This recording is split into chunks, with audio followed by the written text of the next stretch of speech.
আগামী 1 ফেব্রুয়ারি বাজেট পেশ করবেন কেন্দ্রীয় অর্থমন্ত্রী নির্মলা সীতারমণ। আর সেই বাজেট ঘিরেই তুঙ্গে দেশের মানুষের প্রত্যাশা। বিশেষ করে এই বিষয়ের উপর নজর রেখেছেন মধ্যবিত্ত করদাতারা। তবে কি এবার আয়করে বিরাট কোনো চমক আসছে? আর সেই চর্চার ঠিক কেন্দ্রে রয়েছে জয়েন্ট ট্যাক্সেশন বা যৌথ কর ব্যবস্থা। যৌথ কর কি?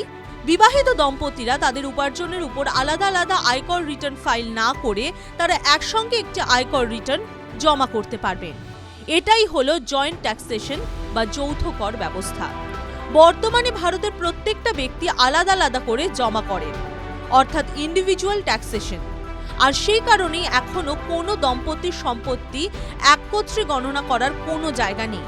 কিন্তু নতুন প্রস্তাব কার্যকর হলে গোটা পরিবারকে একটি ইউনিট হিসেবে ধরা হবে। কেন বর্তমান ব্যবস্থায় সমস্যা? আসলে ভারতের মতো দেশে এখনো অনেক পরিবার এমন রয়েছে যেখানে উপার্জন করেন একজন ব্যক্তি, কিন্তু বর্তমান নিয়মে সে ব্যক্তির উপর পড়ে পুরো করের বোঝা। অন্যদিকে যিনি উপার্জন করেন না তার বেসিক কর ছাড়ের সুবিধা নেওয়ার মতো কিছু থাকে না, ফলে পরিবারের উপর চাপ বাড়ে।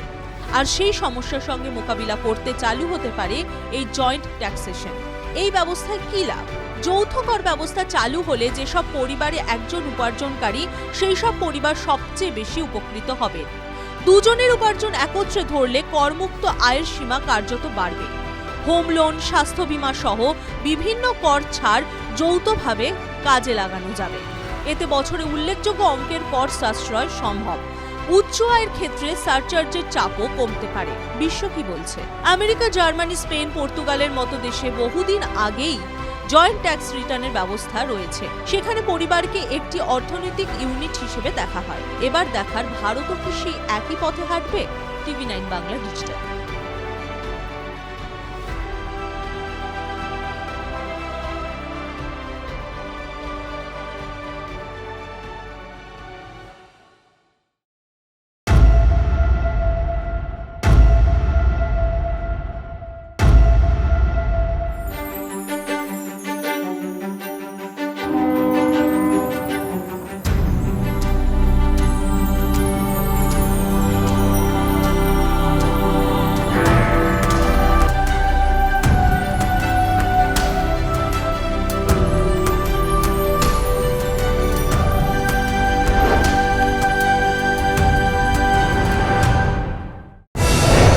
রাজনীতি শুধুই কি রাজার নীতি?